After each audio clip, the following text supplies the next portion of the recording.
성경을 연구하는 데 있어서 아직까지 이루어지지 않는 종말론에 대해서 분명하게 정리한다고 하는 것은 어려운 일임에는 틀림없습니다. 그 중에 천년왕국에 대한 학설은 요한계시록에서 가장 난해한 부분입니다. 이유는 성경에 하나님의 나라에 대한 기록은 가득 차 있지만은 천년이라고 하는 수학적인 말은 요한계시록 20장 1절에서 7절까지만 나오는 말씀이기 때문입니다.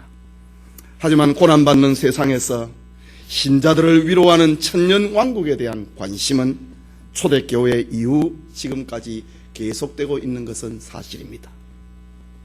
오늘은 본문을 강의하는 것을 잠시 멈추고 종말론에 대한 큰 이슈가 되고 있는 천년왕국에 대해서 살펴보기를 원합니다. 다음 주에 본문 강의는 1절에서 6절까지 본문 강의는 다음 주에 합니다. 천년왕국에 대한 일반적인 해석은 크게 둘로 나누어집니다. 하나는 천년이라고 하는 이 숫자를 문자적으로 보느냐 아니면 실제적인 것으로 해석을 하느냐 하는 것이고, 다른 하나는 천년이라고 하는 이 숫자를 상징적으로 보느냐 하는 것에 따라서 천년왕국은 둘로 나누어집니다. 천년을 문자적으로 이해를 하면은 문자 그대로 천년 동안 이 세상에 그리스도의 왕국이 이루어진다고 하는 것입니다. 이 문자적인 해석은 다시 둘로 구분이 되는데, 천년왕국 이전에 그리스도께서 재림하신다고 하는 전천년론과 천년왕국 이후에 예수님이 재림하신다고 하는 후천년론으로 나누어집니다. 그리고 천년을 상징적으로 해석하는 것이 있는데, 천년이라고 하는 시간을 일정한 기간이면 틀림이 없지만은 문자 그대로 천년이 아니라고 하는 것입니다. 요한계시록에 나타난 많은 숫자들이 상징적인 의미를 가지고 있는 것처럼 요한계시록 20장 1절에서 7절까지 천년이라고 하는 말이 6번 나오고 있는데, 이 천년이라고 하는 숫자는 주님께서 통치하시는 영광스러운 기간에 대한 상징적인 것이란 말입니다. 이것을 가리켜서 무천년론이라고 합니다. 전천년론, 후천년론, 그리고 무천년, 이렇게 천년왕국에 대해서는 크게는 두 가지로, 넓게는 세 가지로 나누어집니다. 이 시간 천년왕국이라고 하는 제목으로 요한계시록 강해 계속하고자 합니다. 첫째로 천년왕국에 대해서 이런 다양한 해석의 차이가 나타나는 이유가 무엇인가? 그것입니다. 천년기에 대해서 해석의 차이가 나타나는 것은 두 가지의 이유입니다. 하나는 성경보다는 자기가 가지고 있는 신학적인 선입관 때문에 그렇습니다.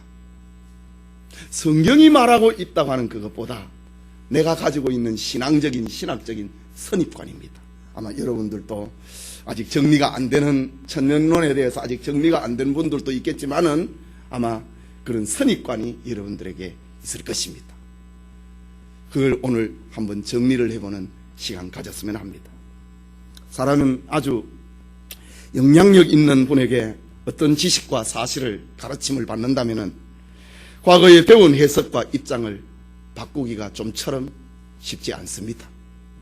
내가 누구한테 들었다. 내가 20대 때, 30대 때 천년왕국에 대한 이야기를 들었다. 그것이 딱 박혀 있을 때에 그것이 선입관이 됩니다. 그래서 자기의 가지고 있는 이론을 자꾸 주장을 하게 되는 것입니다. 이것은 자기 나름의 신학적 입장이 되고 만 것입니다. 마치 이것은 안경과 같은 것입니다. 자기 안경을 통해서 보면은 자기 주장이 맞는 것처럼 보입니다. 자기 안경을 보면 다 글자가 초점이 다 이렇게 맞고 색깔도 다 맞습니다. 그만큼 선입관이라고 하는 것은 천년왕국에 대한 성경 해석에도 중요한 역할을 하게 됩니다. 그래서 상대를 인정을 하지 않고 논쟁을 하게 되는 이유입니다. 다른 하나는 성경 자체가 넉넉한 계시를 주지 않고 있기 때문에 천년왕국에 대한 분분한 이론이 있습니다. 이것이 거의 대부분인 것이지요. 천년왕국이 이루어지기 전에 예수님이 재림을 하시느냐, 아니면은 천년왕국이 이루어지고 난 다음에 예수님이 재림하시느냐? 그것도 아니면은 천년왕국은 상징적인 것이냐? 여기에 대한 성경은 충분하게 우리에게 계시하고 있지 않습니다. 요한계시록 20장 1절에서 7절까지 밖에 천년에 대한 이야기를 하고 있지 않다는 말입니다. 하지만 우리가 여기서 기억해야 될 것이 있습니다. 성경은 반드시 우리가 알아야 될 중요한 문제에 대해서는 분명하게 계시합니다. 그러나 본질적인 문제가 아닌 것에 대해서는 분명하게 우리에게 알려주거나 계시하지 않습니다. 즉 성경이 윤리를 말하고 있다고 해서 성경은 윤리책이 아닌 것입니다. 성경이 바른 정치에 대해서 말하고 있다고 해서 성경은 정치학 개론은 아닙니다. 성경이 문학을 말하고 있다고 해서 성경이 문학책은 아닌 것입니다. 성경이 히브리 민족의 역사와 족보를 말하고 있다고 해서 성경책은 이스라엘의 족보책이나 이스라엘의 역사책은 될 수 없는 것입니다. 성경은 하나님의 구원 계획을 담고 있고 하나님의 구원 계획의 성취를 말하고 있고 하나님의 구원 계획의 적용을 말하고 있는 것이 성경의 본질적인 목적입니다. 지금 다루고 있는 천년왕국에 대한 부분도 그렇습니다. 천년왕국은 고난받는 세상에서 성도들에게 중요한 문제같이 보이지만은 하나님 편에서 볼 때에는 이것은 비본질적인 내용이라고 하는 것입니다. 비본질적인 것이기 때문에 성경의 이 넓은 이 두꺼운 지면 가운데서 요한계시록 20장 1절에서 7절까지만 말하고 있다는 것입니다. 그래서 성경은 천년왕국에 대해서 넉넉한 계시를 우리에게 제공하지 않습니다. 그렇다면 우리는 요한계시록 20장에 나타난 이 말씀을 가지고 해석을 하면서 사람들의 입장과 시각에 따라서 그 차이가 있다고 하는 것을 우리는 알아야 됩니다. 그래서 초대교회의 교부였던 어거스틴은 성경을 해석함에 있어서 아주 중요한 법칙을 우리에게 제시합니다. 초대교회의 사도 바울과 종교개혁자 요한 칼빈을 연결을 하는 교량과 같은 역할을 했던 어거스틴이 성경을 해석을 하는 법칙을 제시를 하는데 그것은 본질적인 것에는 일치를, 비본질적인 것에 대해서는 관용을, 그리고 모든 것에 대해서는 사랑을, 이것이 어거스틴이 교회사 가운데서 들려주고 있는 성경 해석의 법칙입니다. 너무 중요한 법칙인데 한번 따라해 볼까요? 본질적인 것에는 일치를, 비본질적인 것에는 관용을, 그리고 모든 것에는 사랑을, 그리고도 들어가야 돼요. 이게 마지막이라는 말이니까. 그리고 모든 것에는 사랑을. 초대교회에 가장 유명하였던 교부요 목사였던 어거스틴은 성경을 해석하는 법칙을 우리에게 이렇게 전해주고 있습니다. 본질적인 것에 대해서는 일치를 이루어야 된다. 그러나 비본질적인 것에 대해서는 관용을 나타내야 된다. 그리고 모든 것에는 사랑을 나타내야 된다. 이것이 성경을 해석을 하는 어거스틴이 들려주는 법칙입니다. 즉 예수님을 믿음으로 구원을 받는다. 이것은 본질입니까? 비본질입니까? 아이고 어렵겠다. 할머니들. 자, 예수님을 믿음으로 구원받는다. 이거 본질입니까? 비본질입니까? 야, 이건 청년들한테 대학생하고 해야 되는데 그렇지만 이거 알아야 됩니다. 예수님을 믿음으로 구원받는다. 이거는 우리의 신앙에 있어서 반드시 일치를 이루어야 되는 본질 문제입니다. 그렇죠? 예수님이 재림하신다. 본질입니까? 비본질입니까? 이건 본질입니다. 이거는 우리 모든 성도들이 일치를 나타내야 되는 본질의 문제입니다. 이런 문제에 대해서는 성경은 분명하게 창세기부터 요한계시록까지 가르쳐주고 있습니다. 열린 마음으로 성경을 객관적으로 읽는 사람은 아무도 그것을 부인할 수가 없습니다. 하나님은 이렇게 본질적인 진리에 대해서는 여러 차례에 반복적으로 우리에게 계시해 주고 있습니다. 그 외에는 관용과 사랑의 자세를 갖기 원하는 것이 하나님의 뜻입니다. 바울은 빌립보서 2장 3절에서 5절에 아무 일에든지 다툼이나 허영으로 하지 말고 오직 겸손한 마음으로 각각 자기보다 남을 낮게 여기고 각각 자기 일을 돌아볼 뿐더러 또한 각각 다른 사람들의 일을 돌아보아 나의 기쁨을 충만케 하라. 너희 안에 이 마음을 품으라. 곧 그리스도 예수의 마음이니. 비본질적인 문제에 대해서는 다툼이나 허용을 하지 말라는 겁니다. 관용하고 모든 것에 사랑으로 대하라. 남을 나보다 낮게 여기라. 이거는 비본질적인 문제에 대해서 그렇습니다. 즉 교회는 본질적이지 않는 문제를 가지고 싸울 필요가 없다는 말입니다. 본질적인 문제가 아닌 비본질적인 문제를 가지고는 싸우지 말라는 것입니다. 그러나 교회사에 기록된 불행한 사건들 중에는 성도들이 비본질적인 문제를 가지고 관용을 베풀지 못하고 사랑으로 대하지 못하고 흥분했기 때문에 빚어진 슬픈 일들이 많습니다. 한국 교회의 분열도 그렇습니다. 교단이 이렇게 많이 나누어지는 것은 진리 때문에 분열된 것도 있지만은 많은 경우에 진리가 아닌 관용과 사랑으로 대하지 못해서 벌어진 슬픈 일들이 한국 교회의 분열상입니다. 슬픈 일인 것입니다. 그렇기 때문에 천년왕국에 대한 해석도 극단적이고 이단자들의 주장이 아닌 이상 그것은 다른 것이지 틀린 것이 아니다 라는 것을 먼저 전제해야 됩니다. 그것은 기독교 신앙의 본질 문제가 아니라는 것입니다. 만약에 이것이 본질 문제였다면 성경은 창세기부터 요한계시록까지 중간중간에 천년왕국에 대해서 말을 했을 것입니다. 그러나 본질적인 문제가 아니기 때문에 비본질적인 문제이기 때문에 요한계시록 20장에서만 단 한 번 나타난다고 하는 것입니다. 우리는 오히려 다양한 해석을 가지고 우리의 생각의 폭을 넓히는 그런 흥미로운 일들로 받아들이는 것이 천년왕국을 이해하는데 아주 지혜로운 방법인 것입니다.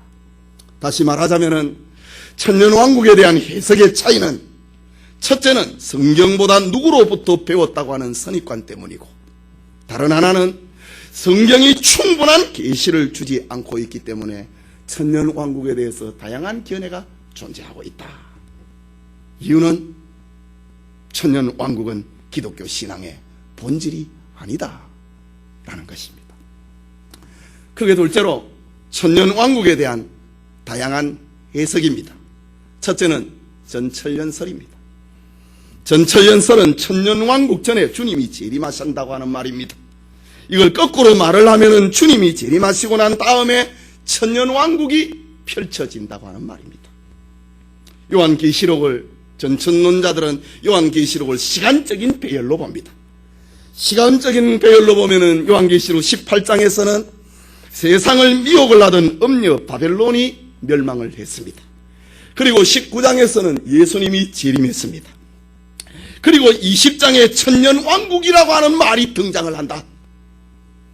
그렇기 때문에 전천년론자들에는 따르면 시간적인 순서에 따라서 문자 그대로 예수님이 재림하신 후에 천년왕국이 이루어진다고 합니다. 즉 예수님이 재림을 하시면은 성도들이 부활을 합니다. 부활을 하는데 우리가 지금 가지고 있는 이런 육체가 아니라 신령한 육체, 부활체를 가지고 변화됩니다. 그리고 공중으로 끌어올림을 당합니다. 휴거라고 합니다. 공중에서 혼인잔치가 벌어집니다. 이때의 지상에서는 그동안 성도들을 미혹을 하고 핍박을 하였던 죄악의 괴수인 사탄이 결박을 당하고 이 세상에는 주님이 통치하시는 천년왕국이 이루어진다. 문자적인 천년왕국이 이루어진다 라는 이론입니다. 천년왕국은 그리스도와 성도의 통치가 이루어지는 세상입니다. 주님의 백성인 성도들은 세상에서 주님이 위임하신 왕권을 행사하면서 세상을 통치합니다.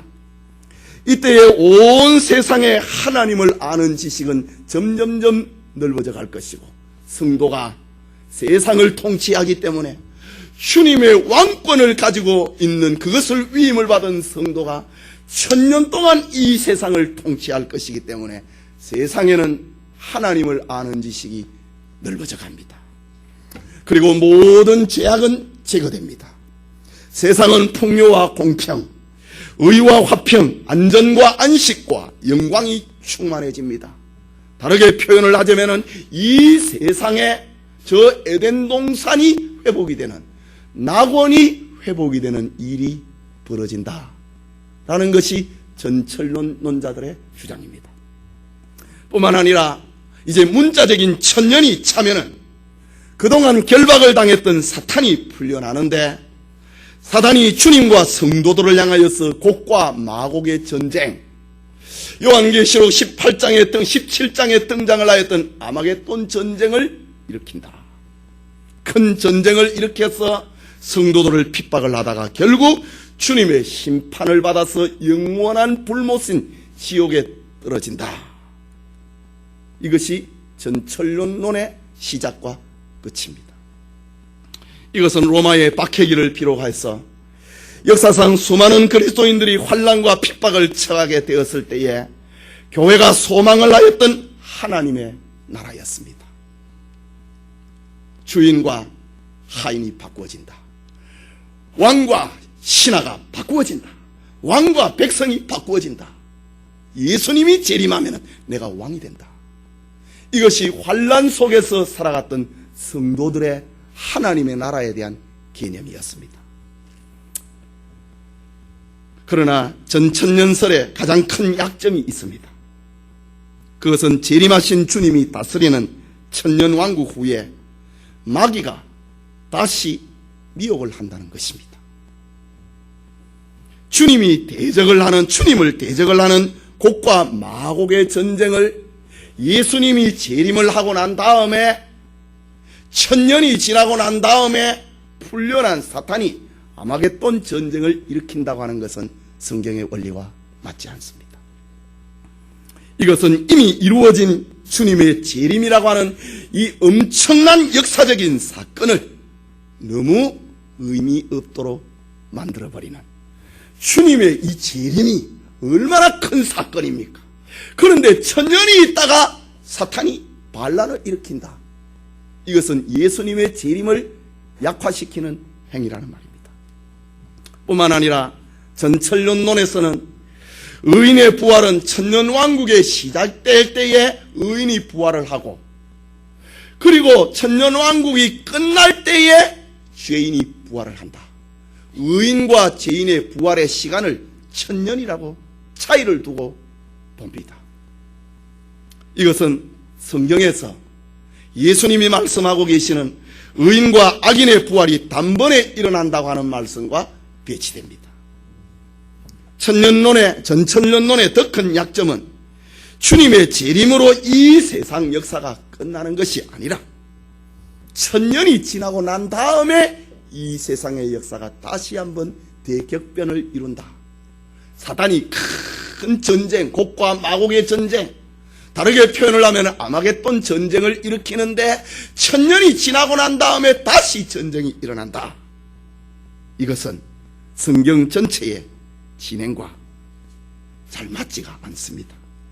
예수님께서는 마태복음 25장 31절에서 3절에 인자가 자기의 영광으로 모든 천사와 올 때에 자기 영광의 보좌에 앉으리니 모든 민족을 그 앞에 모으고 각각 분별하기를 목자가 양과 염소를 분별하는 것 같이 하여 양은 그 오른편에 염소는 그 왼편에 두리라. 예수님이 재림하면은 이런 일이 이루어지는데, 전철론론에 따르면은 양과 염소의 이 차이를 천년이라고 하는 시간을 두고 난 다음에 벌어진다라고 하는 겁니다. 이것은 성경 전체의 진행과 맞지 않습니다.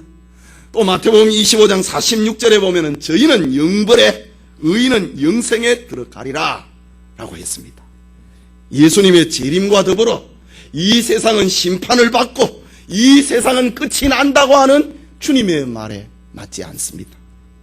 그런데 이 전철론론이 역사상에 힘을 얻은 이유가 무엇이냐? 이 전철론론을 가리켜서 잘못됐다고 말을 할 수 없는 이유가 무엇이냐? 이것은 고통받는 세상에서 보상을 받고 싶어하는 심리가, 내가 왕으로부터 고난을 받고 순교를 당했는데 내가 보응을 할 날이 온다, 이런 보상 심리가 성도들로 하여금 전철론론을 따르도록 만든 것입니다.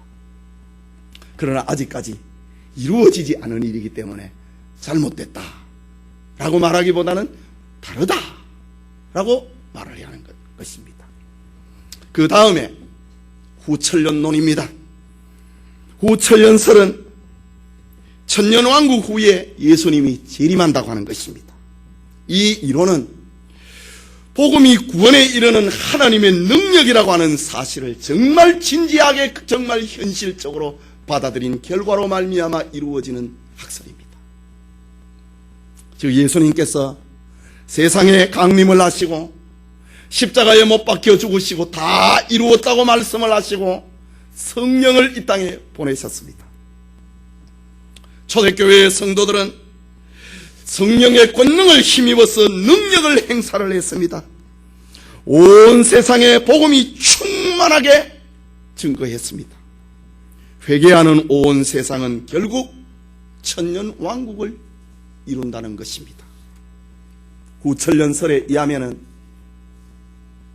아담 한 사람으로 말미암아 죄가 세상에 들어온 것처럼 예수 그리스도 한 사람으로 말미암아 온 인류가 구원을 얻는다고 하는 지나친 낙관론을 가지고 발생한 학설입니다. 즉 그리스도의 재림 전에 전 세계의 복음이 전파되어서 세계의 복음화가 이루어진다는 것입니다. 우리 SFC 강령 가운데 학원의 복음화, 국가와 학원의 국가와 세계의 복음화 있는 것처럼 이 후천론론에 따르면 그리스도의 재림 전에 온 세계의 복음이 전파되어서 세계의 복음화가 이루어진다는 것입니다. 복음운동의 영향을 받아서 인류의 문화와 사회 제도가 향상이 되어서 점점점 이상세계로 발전을 하게 된다는 것입니다. 그 기간이, 이상세계의 그 기간이 천년이다. 그리고 이 천년이 차고 난 다음에 그리스도께서 재림하셔서 이 세상을 끝낸다 라는 학설이 후천년론입니다. 이것은 박해를 받던 초대교회가 313년에 로마의 콘스탄틴 황제로부터 기독교를 믿어도 좋다고 하는 공인을 얻습니다. 거기에서 한 걸음 더 나아가서 381년에는 데오도시우스 황제로부터 로마 제국에는 기독교만 믿어야 된다고 하는 국교를 선포합니다. 당시에 세계를 제패하고 있었던 온 로마 제국이 기독교만 믿어야 되는 겁니다. 이때의 기독 신자들은 천년 왕국이 이 땅에 이루어진 것이 아닌가 그렇게 생각한 겁니다. 충분히 그럴 수 있지요. 로마 제국 안에 세계를 통치를 하는 로마 제국 안에 기독교 외에는 믿을 수 없다. 그야말로 복음이 로마 제국의 구석구석에 다 들어가 버린 겁니다. 이때의 기독 신자들은 이것이 천년왕국이 아닌가 그렇게 믿었다는 말입니다. 이것은 역사상 로마 제국뿐만이 아니라 역사상 기독교의 복음의 영향으로 말미암아 평화시대를 살게 된 성도들이 가졌던 하나님 나라에 대한 이상이었습니다. 그러나 이것은 지금까지 우리가 요한계시록을 통해서 살펴보았던 것처럼 종말론의 상황과는 전혀 맞지 않습니다. 점점 어려워진다, 점점 환란이 더해진다고 하는데 후천년론에 따르면 점점 더 좋아진다, 이상세계가 되어진다, 기독교의 영향을 받아서 정치와 경제와 사회와 문화와 모든 것이 하나님의 나라화 되어 간다. 이것은 성경의 요한계시록이 가르치고 있는 처처의 기근과 환난과 지진과 미움과 다툼이 시기가 더 일어난다고 하는 이런 논리하고는 안 맞다 이 말입니다.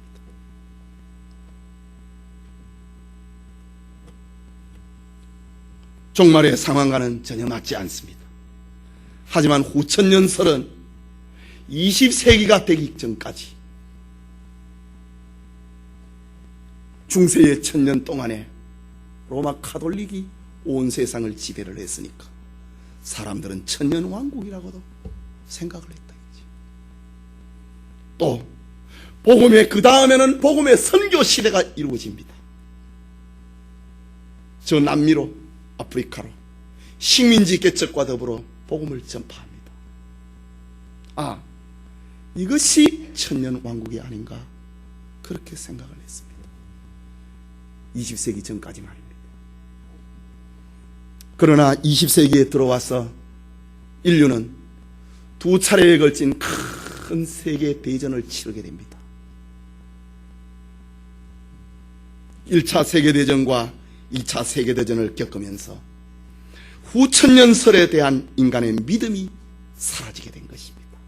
후천년설에 따르면 사람의 믿음은 점점 감동을 받고 점점 그 인격은 향상되고 주님을 본받는 세계가 되어간다고 하는 것이 후천년론입니다. 그러나 1, 2차 세계대전을 겪으면서 후천년설에 대한 인간에 대한 믿음이 사라진 것입니다. 사람들과 문명은 겉으로는 발달하지만 인간의 죄악된 품성은 그대로였고 아니 더 못해져 버렸기 때문입니다. 그래서 이 후천론론은 오늘날에는 별로 환영받지 못하는 천년설이 된 것입니다. 그리고 마지막으로 또 하나는 무천년설입니다. 무천년론은 천년왕국은 상징일 뿐 문자 그대로 말하는 천년왕국이 아니라는 것입니다. 요한계시록 20장에 천년왕국이라고 하는 말이 나오지만은 이것을 상징으로 보는 것입니다. 그렇다면 천년왕국은 무엇에 대한 상징인가? 그것은 교회가 바로 천년왕국이고 교회 시대가 바로 천년왕국 시대라고 하는 것입니다. 여러분, 교회 시대가 무엇입니까? 예수님이 이 땅에 오시고 난 다음에 재림할 때까지, 예수님의 초림부터 재림 때까지를 교회 시대라고 합니다. 이때를 천년왕국이다 라고 말하는 것이 무천년설입니다. 그리고 성도들이 오늘 성경에 보면 6절에 천년 동안 왕노릇 한다 라고 했는데 다음 주간에는 본문에 대해서 강해를 다시 할 것입니다. 이것은 천상에서의 복된 성도들을 말하는 것이고 땅에서는 하나님의 영을 받은 성도들이 왕적인 권세를 행사하는 것이라고 상징적으로 보는 것입니다. 다시 말하자면 성도들이 이 땅에서 왕적인 권세를 행사하는 것이 무엇인가? 죽을 수밖에 없는 인생이, 죄인이었고 연약하고 하나님 앞에 원수되었던 인생이 구원의 복음을 전한다. 이건 왕의 권세라는 말입니다. 회개를 외친다. 이거는 왕의 권세라고 하는 것입니다. 그리스도의 사랑으로 죄인을 사랑한다. 원수를 사랑한다. 이것이 바로 왕의 권세가 아니고 무엇이냐는 것입니다. 그리고 그리스도의 이름으로 하나님 앞에 기도하는 것, 이것이 바로 왕의 권세라고 하는 것입니다. 이것이 바로 이 땅에서 왕적 권세를 누리고 있는 천년왕국이라고 하는 것이 무천년설입니다. 이 약설을 체계화시킨 학자는 초대교회의 어거스틴이었습니다. 그는 천년왕국이라고 하는 것은 예수님의 초림부터 재림 때까지의 기간이다. 지금 2000년을 지나고 있습니다. 어거스틴은 그렇게 말을 했습니다. 즉 교회 시대가 바로 천년왕국의 시대라고 했습니다. 그리스도와 성도의 통치라고 하는 것은 바로 이 세상에 존재하는 교회의 영적 권세를 말하는 것이라 합니다. 이런 이론은 어거스틴의 이론, 어거스틴을 이어서 정통 신학을 확립을 한 요한 칼빈이 그것을 받습니다. 그리고 종교개혁 시대의 천년왕국에 대한 여러 견해 가운데서 가장 많은 신자들과 학자들에 의해서 지지를 받고 있는 이론이 무천년론입니다. 그러나 교회 시대가 천년왕국 시대라고 하는 무천년설에도 약점은 있습니다. 요한계시록에 상징적인 숫자가 많이 있지만은 계시록에 나오는 모든 숫자는 다 상징이 아니지 않느냐? 그것입니다. 못 박지 말라고 하는 겁니다. 상징이라고 단정을 하지 말라는 것입니다. 예를 들면은 14만 4천과 짐승의 수인 666이라고 하는 이 숫자는 상징적인 숫자입니다. 그렇지만은 소아시아의 7교회, 이거는 문자적인 숫자 아니냐? 라는 말입니다. 그렇기 때문에 천년이라고 하는 말을 무조건 상징화해서는 안 된다는 것입니다. 또한 요한계시록 20장에 보면은 오늘 읽은 말씀인데, 천년 동안 사탄이 만국을 미혹을 하지 못한다고 했습니다. 그런데 지금 교회 시대에는 사탄의 유혹이 있지 않느냐? 지금 안 그렇습니까? 천년왕국 시대에는 사탄이 활동을 못한다고 20장에 지금 기록을 하고 있는데, 지금 교회 시대에 사탄이 활동하고 있지 않느냐? 이것이 무천론론에 대한 약점입니다. 그러나 무천년설에 따르면 여기에 대한 변명도 있습니다. 오늘날 교회 시대에 사탄이 활동을 한다. 이것은 창세기 3장에 나타난 말씀처럼 예수님이 십자가에 죽으심으로 말미암아 사탄의 머리가 상하였다는 것입니다. 그래서 말하자면 오늘날의 사탄의 활동은 머리가 깨어진 상태에서 살았으나 죽은 것이라고 하는 말입니다. 여러분, 뱀을 잡은 적이 있습니까? 저는 어릴 때 시골에서 자랐기 때문에 뱀을 산에서 들에서 자주 잡은 적이 있습니다. 뱀을 잡을 때는요, 막대기나 돌을 가지고 집중적으로 머리를 공격합니다. 머리를 깨버립니다. 머리가 깨면 뱀이 죽는다 이거죠. 그런데 뱀은요, 한동안 활동을 합니다. 꼬물떡꼬물떡. 교회 시대에 사탄이 활동을 하는 것은 살았으나 죽은 것이라고 하는 겁니다. 이것이 교회 시대에 사탄이 활동하는 이유가 무엇이냐? 전천년론에 대한 공격에 대한 무천년설에 대한 답변입니다. 자, 이렇게 전천년, 후천년, 무천년론에 대한 제반 학설들을 살펴보았습니다. 마지막으로 천년왕국의 본래적인 의미를 우리는 찾아야 됩니다. 우리는 천년왕국에 대한 다양한 해석과 학설을 살펴보았습니다. 이미 말씀드린 것처럼 이것들은 비본질적인 것입니다. 그렇다면 천년왕국을 통해서 우리가 가져야 될 본질적인 진리는 무엇인가? 여기에서 우리가 본질을 찾아야 된다. 그 본질이 무엇인가? 그것은 첫째로 사탄은 인간의 힘으로는 이길 수 없다는 것을 말해줍니다. 다음 주에 자세히 강의를 하겠지만은 오늘 1절과 2절 말씀을 보면은 또 내가 봄에 천사가 무저갱의 열쇠와 큰 쇠사슬을 그 손에 가지고 하늘로서 내려와서 용을 잡으니, 사람이 잡는 것이 아니라 천사가 잡았다. 주님의 명령을 받은 천사가 용을 잡았다.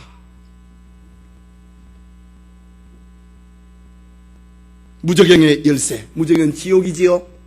무저갱의 열쇠와 쇠사슬을 가지고 와서 그 용을 감금을 했다.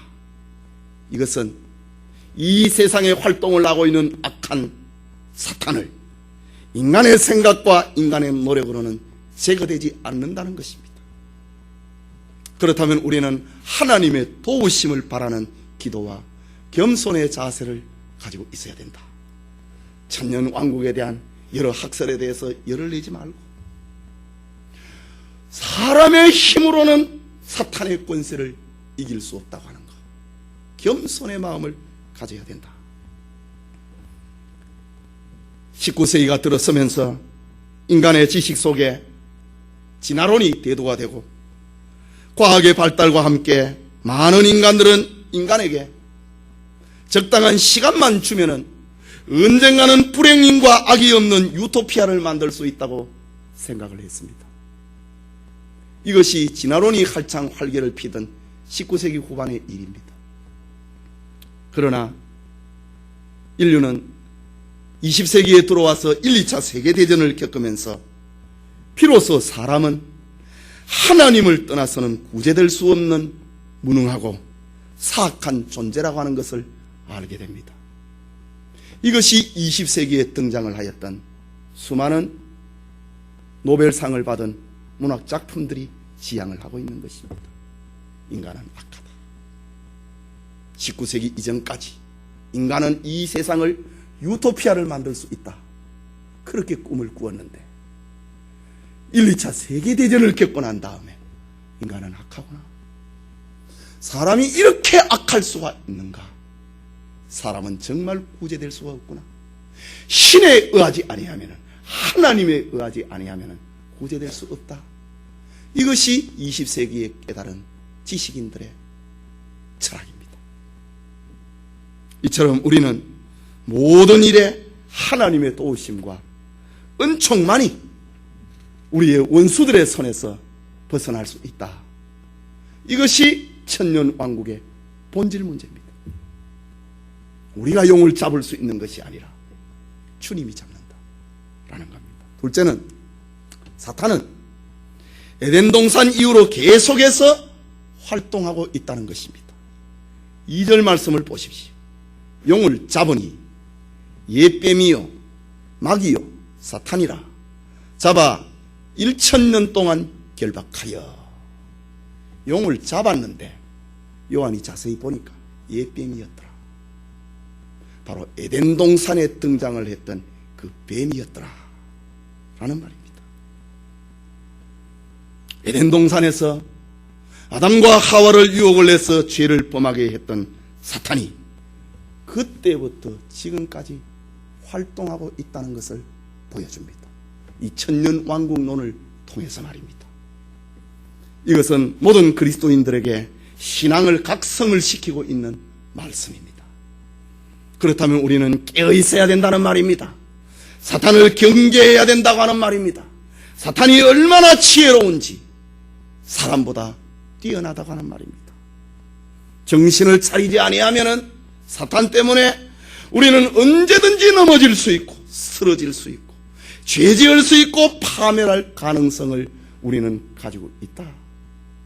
천년왕국론을 통해서 옛 뱀이 활동을 하고 있다. 그것이 잡혔다. 우리에게 알려주고 있습니다. 또 하나는, 사탄은 결국 하나님의 능력에 있어서 의해서 잡힌다, 결박을 당한다 라는 것입니다. 2절 말씀에 용을 잡으니 마지막에 결박하여 라는 말입니다. 천년왕국론이 우리에게 교훈하고 있는 겁니다. 신학적으로 지상의 교회를 가리켜서 전투적인 교회라고 합니다. 우리가 예수님을 믿고 신앙을 유지를 하고 그 신앙 속에서 성숙해지는 일은 온실 속에 있는 화초가 자라듯이 자라는 것이 아닙니다. 우리를 넘어뜨리는 사탄의 끊임없는 유혹과 싸워야 됩니다. 때로는 이 싸움에서 큰 상처를 입을 수도 있습니다. 교회를 다니는 것이, 예수님을 믿고 구주로 고백을 하는 것이 어쩌면 자유와 평화로가 보장이 되어 있는 현대의 우리에게는 그렇게 어려운 모습처럼 보이지는 않습니다. 그러나 예수님을 본받는 사람이 된다, 예수님의 제자가 된다, 예수님의 제자로서 이 세상을 산다, 그것은 쉬운 일이 아닙니다. 이를 위해서는 희생과 얼마나 많은 용기가 필요한지 모릅니다. 우리가 이 지상의 교회, 전투적인 교회에 있을 동안에는 그 싸움은 계속된다고 하는 것을 보여주고 있습니다. 그러나 실망할 필요는 없습니다. 계시록 20장에서 보여주듯이 우리의 대적이요, 우리의 대적 용, 예뱀, 마귀, 사탄은 단지 하나님의 허락 안에서 활동을 한다는 것입니다. 하나님께서는 사탄의 활동을 허락을 하시는 이유는 성도들을 연단하기 위함이고 알곡과 가라지를 구별하기 위함입니다. 이것이 천년왕국론을 통해서 우리에게 주는 교훈입니다. 성도 여러분, 오늘은 조금 이렇게 강해보다는 조금 학술적인 의미를 가미되고 있습니다. 우리는 오늘 천년왕국에 대한 다양한 이론들을 살펴보았습니다. 이미 말씀드린 것처럼 천년왕국은 우리의 신앙에 있어서 본질이 아니라 비본질이라고 했습니다. 그것은 틀리다고 주장하는 것이 아니라 서로가 다르다고 말을 해야 할 것입니다. 어거스틴의 말처럼 본질적인 것에는 일치를, 비본질적인 것에 대해서는 관용을, 그리고 모든 것에 대해서는 상을 이라는 말을 천년왕국론에서 우리는 다시 한번 새겨야 됩니다. 천년왕국에 대해서 설교를 하면서 개인적으로 저는 천년왕국에 대해 무천년론의 해석을 따르고 있습니다. 천년왕국의 모든 해석이 그렇듯이 완벽한 해석은 없습니다. 그렇기 때문에 여러분은 꼭 저와 같은 그런 입장을 취할 필요는 없다는 것입니다. 같은 신학교를 나온 목사 간에도 다르고 같은 교회의 교인이라고 해도 입장을 달리할 수는 있습니다. 그러나 무천년론을 따르고 있는 제가 볼 때는 전천년론이나 후천년설보다는 무천년론이 성경에 더 가깝지 않나 그렇게 생각합니다. 그것이 초대교회 교부 어거스틴이 따라갔던 길이었고 요한 칼빈과 개혁자들이 따라갔던 길이었습니다. 그러나 우리나라에는요, 전천년론을 따르는 신학자들이 초대교회에 많았습니다. 이유가 무엇입니까? 환경적인 이유 때문이었습니다.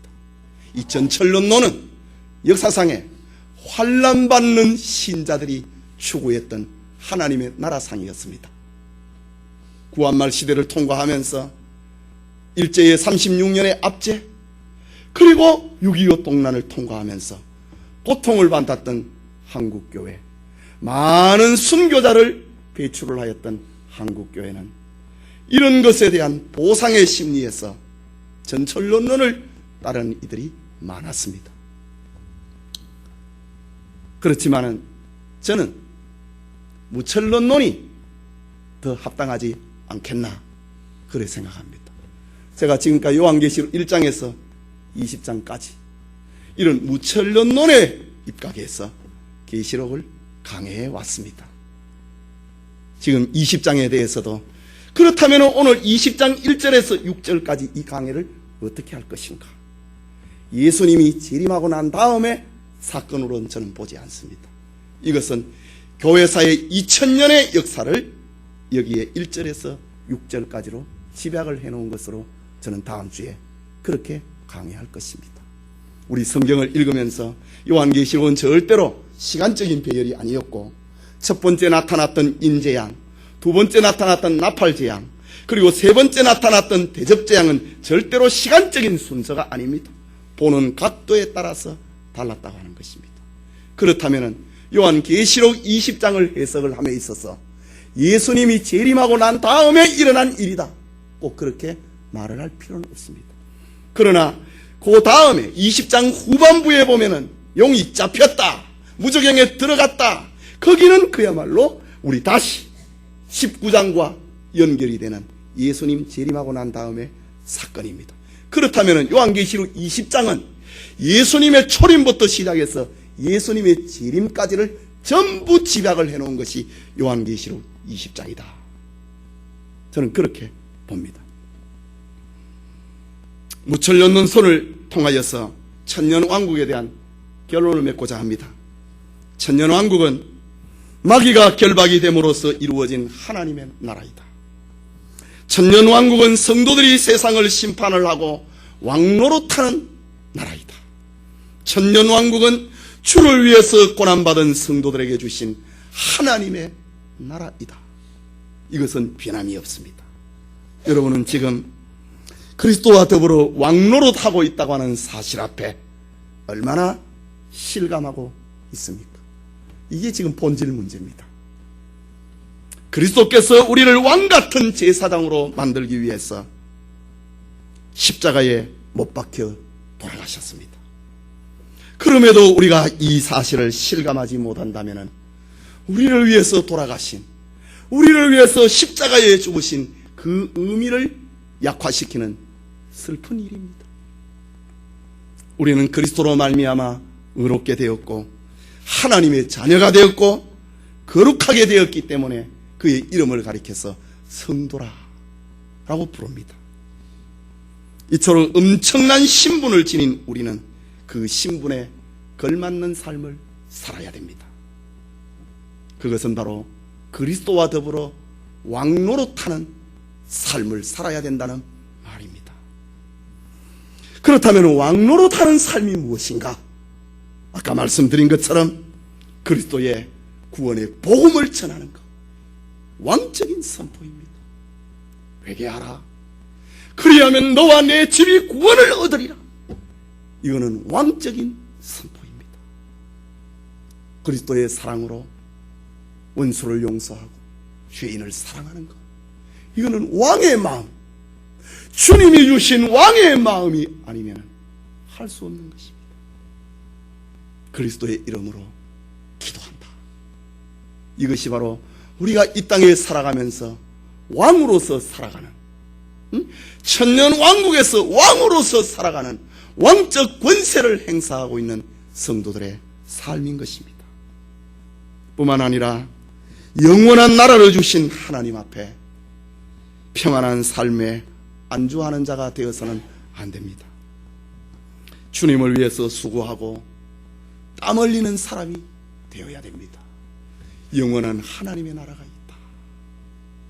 사도 바울은 내가 받는 고난은 장차 나타날 영광과 비교하면 좋게 비교할 수 없도다 라고 했습니다. 그 고난에 참여할 줄 아는 사람이 바로 참된 성도의 모습입니다. 이 땅에서 작은 수고를 피하고 산다면 그날 주님 앞에 어떤 모습으로 우리가 설 수가 있겠습니까? 그날의 영광을 위하여서 오늘의 고난을 부끄러워하지 않는 우리 모두가 되는 것이 진정한 천년 왕국의 주인으로서, 왕으로서 왕적 권세를 행사하면서 살아가고 있는 우리의 모습입니다. 왕은요, 포로가 되어도 그에 걸맞는 삶을 삽니다. 2차 세계대전에 많은 전쟁 그 실화와 영화를 보면은 장군이 포로가 되었다 라고 할 때에 적군이라도 장군에 대한 예의를 갖추어 줍니다. 이것이 세상에 통용하는 법입니다. 절대로 장군을 병사하고 함께 삼지 않습니다. 이것이 서로 적이라 할더라도 장군에 대한 예의입니다. 우리가 이 세상에 살아가면서 왕같은 제사장이다. 우리가 이 세상에 살아가면서 왕적인 권세를 행사하고 산다. 없어도 부족해도 기죽지 않고 주님을 믿는 믿음으로 당당하게 사는 것이 바로 우리 성도들의 왕의 권세를 행사하는 성도들의 삶의 모습입니다. 천년왕국의 본질적인 의미를 가슴에 새기면서 왕같이 살아가는 성도들 다 되시기를 소원합니다. 우리 함께